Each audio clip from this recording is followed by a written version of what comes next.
हम क्या कोई ब्लडी के गुलाम हैं? हम क्या कोई बीजेपी के गुलाम हैं कि जब बीजेपी डिसाइड करेगी कि हाँ हम क्या खाएंगे क्या नहीं खाएंगे?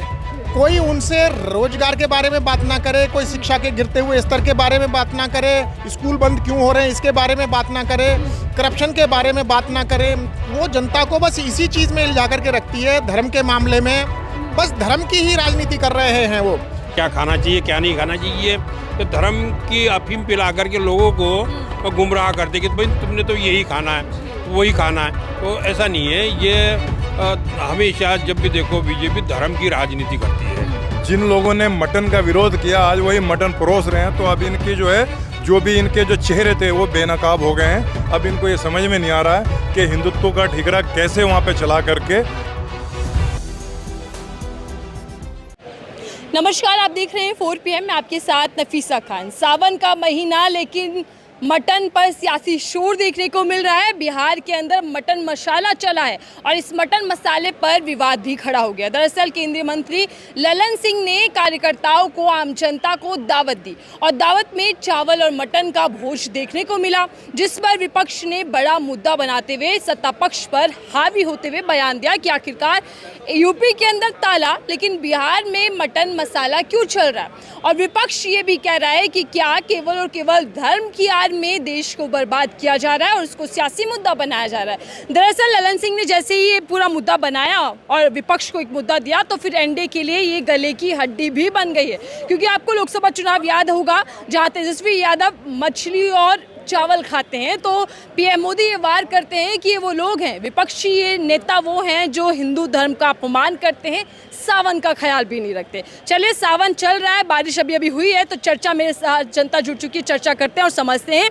कि आखिर क्या मटन एक सियासी मुद्दा बन चुका है कि यूपी में बैन कर दो, बिहार में दावत उड़ा लो। चलिए चर्चा की शुरुआत करते हैं। मुझे लग रहा है पोशाक से आप वकील ही हैं, तो वकील के तौर पे भी समझ लेते हैं कि अभिव्यक्ति की आज़ादी कितनी देख पा रहे हैं आप सर, कि क्या नेता तय करेगा कौन क्या खाएगा कब खाएगा, एक सवाल ये। और दूसरी बात ये सर, क्या मटन विवाद होना चाहिए देश के अंदर?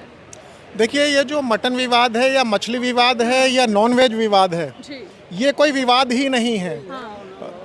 दरअसल बात यह है कि सत्ताधारी पक्ष के पास में जनता को दबाने का कोई उनके पास में कार्यक्रम नहीं है, क्योंकि वो जनता को बस इसी चीज़ में इल्जा करके रखती है, धर्म के मामले में बस धर्म की ही राजनीति कर रहे हैं। वो कोई उनसे रोजगार के बारे में बात ना करे, कोई शिक्षा के गिरते हुए स्तर के बारे में बात ना करे, स्कूल बंद क्यों हो रहे हैं इसके बारे में बात ना करे, करप्शन के बारे में बात ना करे, महंगाई के बारे में बात ना करे और बाकी समस्याओं के बारे में बात ना करे। जो उन्होंने अपने वायदे किए थे वो वादे पूरे नहीं किए आज तक, उनके बारे में कोई उनसे क्वेश्चन ना पूछ ले, इसलिए वो पहले से पहले ही उन मुद्दों को उठा करके जनता के सामने फेंक देते हैं, जिससे कि जनता उसमें इलझी रहती है और उसी बात को डिस्कस करती रहती है।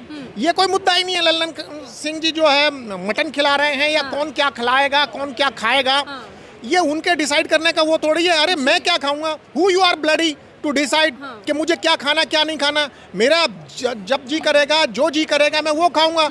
मैं स्वतंत्र देश का स्वतंत्र नागरिक हूँ जी। लेकिन सर, बीजेपी सरकार तो सावन के महीने में नाम पहचान दुकानें बंद करवा रही है, वो तो एकदम सतर्क है ना। Who the bloody he is. हम क्या कोई ब्लडी के गुलाम हैं? हम क्या कोई बीजेपी के गुलाम हैं कि जब बीजेपी डिसाइड करेगी कि हम क्या खाएंगे क्या नहीं खाएंगे? हम बीजेपी के गुलाम नहीं हैं या उनकी सोच के गुलाम नहीं हैं। हमारा मन जो करेगा हम वो खाएंगे, हमारा मन जो करेगा हम उस तरीके से रहेंगे। वो कौन है इस चीज़ की का वो पैरामीटर लगाने वाले हमारे ऊपर कि भाई हम मटन खाएंगे या नहीं खाएंगे? चीज़ हम जिस पर चर्चा तेज होनी चाहिए, क्योंकि विपक्ष भी ये कह रहा है कि डबल स्टैंडर्ड सत्ता पक्ष का है। सर, यूपी में भी बीजेपी सरकार, बिहार में भी एनडीए सरकार है। यूपी में मटन चिकन सब बैन, लेकिन बिहार में वहाँ दावत उड़ाई जा रही है, दावतें दी जा रही है, तो क्या डबल स्टैंडर्ड है बीजेपी का? देखिए, वो हैं सुविधा भोगी लोग। जब उनको जैसा काम करने से या जैसा स्टेटमेंट देने से उनको सुविधा होती है, तब वो वैसा स्टेटमेंट देते हैं। जब उनको ज़रूरत होती है कि आज मटन के बारे में बोल दो कि मटन बहुत अच्छा है। मैं आपको एक कहानी बताता हूँ। एक राजा और उसका वजीर जा रहे थे मार्केट में, तो राजा ने कहा कि भाई ये क्या है? कि जी ये बैंगन है। अरे वजीर साहब, बैंगन बड़ा अच्छी चीज़ है। और वो आगे घूम करके गए तो वजीर ने कहा कि जी हाँ बैंगन बहुत अच्छी चीज़ है, देखिए ये सब्जियों का राजा है, इसके सिर पे ताज है और ये गुणों की खान है, इसमें आयरन होता है। कुछ देर के बाद में घूम करके आए, बोले यार वजीर साहब बैंगन बड़ी बेकार चीज़ है। बोले हाँ जी ये तो बिल्कुल बेकार चीज़ है, बैगुन है ये, इसमें कोई गुण ही नहीं, इसका नाम ही देख लो बैगुन है, इसमें कोई गुण ही नहीं है। बोले वजीर साहब अभी तो आप कह रहे थे कि बैंगन जो है सब्जियों का राजा है, इसमें गुण भरपूर हैं। बोले जी मैंने नौकरी बैंगन की नहीं कर रखी, मैंने नौकरी आपकी कर रखी है। तो इसी तरीके से वो कहते हैं कि जब उनको सुविधा होती है, जिस चीज़ से जब उनको फ़ायदा होता है वो उस तरह का स्टेटमेंट देते हैं। इस कहानी से साफ हो गया होगा कि जब उनको जिस राज्य में मटन खिलाने से या बीफ खिलाने से, आपने सुना होगा कि जब गोवा में गए कि बीफ की कोई कमी नहीं होगी, आसाम में चुनाव होगा तो बीफ खुला मिलेगा, बीफ की कोई कमी नहीं होगी, हम पूरी सप्लाई करेंगे गौ मांस की।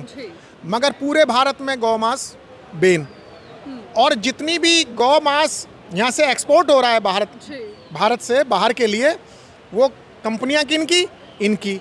वो गौ माता को गौ माता क्यों बनाना चाहते हैं, गौ रक्षा केंद्र क्यों खोलना चाहते हैं, ताकि बाकी लोगों के पास से गौ छूट करके फ्री में उनके पास में आ जाएं और वो उनको पकड़ के काट करके फ्री में उनका मांस एक्सपोर्ट कर दें अपने यारे प्यारों को पैसा बनाने के लिए और उनका बिजनेस चलाने के लिए है ये। मैं आपके पास आ रही हूँ सर, आप कैसे देख रहे हैं बीजेपी सरकार यूपी में बैन कर देती है?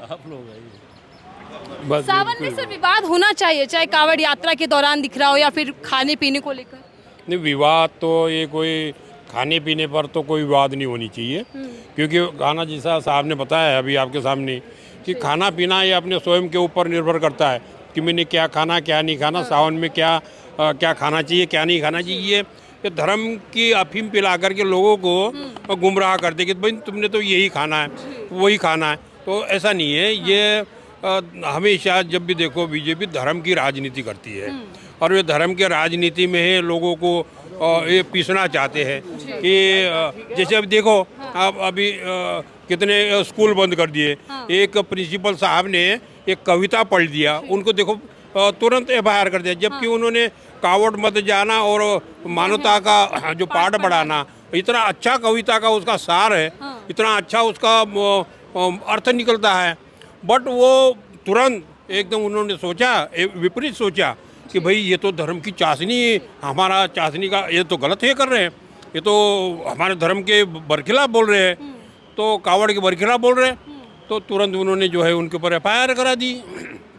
जब किसी का अगर खास कांड होता है या किसी का अगर घटना होती है उनके ऊपर एफआईआर नहीं होगी, उनके ऊपर एफआईआर करने के लिए 10-10, 12-12 बार उनके पास जाना पड़ेगा एफआईआर एसएसओ को लिखने के लिए, बट इस काम पर देखो उन्होंने तुरंत एफआईआर कर दी। लेकिन सर विपक्ष जब मटन मांस मछली कुछ भी खाता है तो फिर बीजेपी कहती है कि देखिए हिंदू धर्म का अपमान कर रहे हैं, हिंदुओं को चिढ़ा रहे हैं। ये तो हिंदू का अपमान कर रहे हैं, हिंदू चिढ़ा रहे हैं, ये वाली बात तो कोई हजम नहीं होती है, क्योंकि जहाँ भी मीट है, जहाँ भी मीट खाना है वो अपना तरीके से ये बैन नहीं कर सकते, ना किसी को अपना मर्जी से थोप सकते हैं। सर मैं आ रही हूँ आपके पास, सर आप क्या कहेंगे, ललन सिंह केंद्रीय मंत्री फिर भी मटन की दावत दे रहे हैं, वो भी बरसात यानी सावन के महीने में, क्या कहना चाहेंगे, क्या ये पूरी तरीके से मुखौटा उतर गया है? बिल्कुल जी, ललन सिंह और जेडीयू और भारतीय जनता पार्टी का मुखौटा उतर गया है। ये लोग सारे कार्य अपने सुविधा के हिसाब से करते हैं। अगर सावन के महीने में लालू जी राहुल जी को बुला लेते हैं और अगर वो एक पार्टी करते हैं शायद बनाने का जो भी प्रक्रिया है, तो हाँ मटन बनाते भी हैं, तो उसको पूरे चुनाव में उसको बनाया जाता है कि सावन के महीने में लालू जी ने, राबड़ी जी ने, मीसा भारती ने और राहुल गांधी ने जो है यहाँ पे मटन बनाया जी, धर्म का बड़ा विनाश हो गया, बहुत सारी बातें कर दी इन्होंने। हिंदुओं का अपमान है, हिंदुओं की आस्था का अपमान है। थोड़े दिनों बाद जो है एक और वीडियो आ गई कि एक फ्लाइट के अंदर, प्राइवेट जेट के अंदर जो है तेजस्वी यादव जो है मछली खा रहे हैं जी, ये सब जो है धर्म के खिलाफ के लोग हैं, ये सब जो है फर्जी हिंदू, ये फर्जी भी कहा हिंदू हैं, बहुत सारी बातें हो जाती हैं। लेकिन वहीं ललन सिंह जो राजपूत समाज से आते हैं, जो अपने आप को क्षत्रिय बोलते हैं, वो जा करके अपनी पार्टी में भोले भाले गरीब हिंदुओं को बुला करके मटन पार्टी करते हैं, अपने राजनीतिक एजेंडा को सेट करते हैं, क्योंकि ललन सिंह को आने वाले चुनाव में इलेक्शन भी लड़ना है। तो तब इनका कोई धर्म भ्रष्ट नहीं होता, कोई धर्म खराब नहीं होता। इससे मतलब ये साबित होता है कि ये धर्म से इनका कोई लेना देना नहीं है, धर्म से इनका आस्था से भी कोई लेना देना नहीं है। बस इनको सिर्फ अपनी राजनीतिक एजेंडे जैसे सेट हो जाएं। अगर उनको वोट मिलता है मटन खिलाने से, तो मटन खिलाने से कोई परहेज नहीं है, और जहाँ पे वोट नहीं मिलता वहाँ पे जो है उसका बहिष्कार कर देते हैं। डबल स्टैंडर्ड है बीजेपी का। डबल स्टैंडर्ड, बिल्कुल डबल स्टैंडर्ड है। अगर भारतीय जनता पार्टी वाकई हिंदुओं के हित के बारे में और त्योहारों के हित के बारे में सोचती है, तो मैं आज ये कहना चाहता हूँ कि जेडीयू से अपना नाता तोड़ दे और ललन सिंह को नीतीश कुमार अपनी पार्टी से बर्खास्त करें। लेकिन सर, विवाद जो छिड़ा ये मटन के ऊपर, एक तरफ तो बीजेपी दिखा रही है कि हमने कांवड़ यात्रा के लिए व्यवस्थाएं की हैं, देखिए, और विपक्ष हमेशा इस तरीके की हरकत कर कर हिंदुओं को चिढ़ाता है। लेकिन जब एनडीए इस तरीके की हरकत कर रही है, तो क्या ये समझा जाए कि एनडीए के लिए गले की हड्डी बन चुका है ये मटन विवाद? बिल्कुल, ये जो है एनडीए को ये लग रहा है ये ऐसी हड्डी है जब निगली जा रही है ना उसको उगली जा रही है। अब वो इस टाइम पे इस तरीके से परेशान हो गए कि जवाब दें क्या। जिन लोगों ने मटन का विरोध किया आज वही मटन परोस रहे हैं, तो अब इनकी जो है जो भी इनके जो चेहरे थे वो बेनकाब हो गए हैं। अब इनको ये समझ में नहीं आ रहा है कि हिंदुत्व का ठिकरा कैसे वहाँ पे चला करके बिहार में जो है अपने राजनीतिक जो है मंशा को कामयाब करें। वो अब होने को हो नहीं रहा है वहाँ पे, क्योंकि बिहार में जो गठबंधन की सरकार है, ऐसा हमें लगता है कि वहाँ पे वो बनने जा रही है। इसलिए बौखलाए हुए लोग हैं, ये परेशान हैं। और भारतीय जनता पार्टी का तो इतिहास रहा है कि जहाँ जहाँ पे भी इन्होंने सरकार बनाए हैं तो उनको जो है इन्होंने ख़त्म किया है। चाहे महाराष्ट्र में शिवसेना के साथ इनका जो रहा हो, चाहे आपका पंजाब के अंदर अकालियों के साथ रहा हो, चाहे बिहार के अंदर जेडीयू के साथ रहा हो, इन्होंने अपने जो है साथियों को समाप्त करके अपनी सरकारें बनाई हैं। लेकिन सर, बीजेपी तो हिंदुत्व के मुद्दे को लेकर काफ़ी सक्रिय नजर आती है। तो फिर अगर हिंदुत्व के इस पे जो इतनी सक्रिय है मुद्दे पे, तो मैं यही तो आपसे कहना चाह रहा हूँ कि भारतीय जनता पार्टी कह दे कि नीतीश कुमार की पार्टी से हम अपना नाता तोड़ते हैं, या तो नीतीश कुमार ललन सिंह को बर्खास्त करें। उसके पहले कोई किसी तरीके का हम उनके साथ गठजोड़ नहीं करेंगे। ऐसा करके दिखा को भी फंसा दिया है मंत्री जी ने। मोदी जी तो पहले से फंसे हुए, चुनावी भाषण खूब दे रहे थे मोदी जी इस पर। बिल्कुल, लेकिन अब नहीं देंगे, क्योंकि अब जब उन पे आप पड़ी है तो अब उसकी सफाई भी देंगे। कहेंगे नहीं जी मटन नहीं था जी, वो तो कुछ और ही था। तो ये बहुत सारी सफाइयाँ भी देंगे, क्योंकि इनको अपने लोगों के साथ चलना भी तो आगे है। चलिए ठीक है, धन्यवाद। ये आम जनता मेरे साथ जुड़ी हुई थी जिनसे हम जान रहे थे कि क्या मटन विवाद पर बीजेपी और एनडीए सरकार पूरी तरीके से घिर चुकी है, क्योंकि इसको बड़ा मुद्दा खुद पीएम मोदी ने बनाया था और विपक्ष पर खूब हमले किए थे मोदी जी ने। लेकिन अब ललन सिंह ने तो कहीं ना कहीं पूरी एनडीए को ही फंसा कर रख दिया। लेकिन आप बताइएगा कि क्या बीजेपी सिर्फ और सिर्फ बरसात के महीने में, सावन के महीने में हिंदुओं को गुमराह कर रही है और उनके वोट बैंक को पक्का कर रही है, अपना सियासी फायदा देख रही है? इस रिपोर्ट को लेकर आपकी क्या राय है? जो सच की जगह देखते रहिए 4 PM। मैं थी आपके साथ नफीसा खान।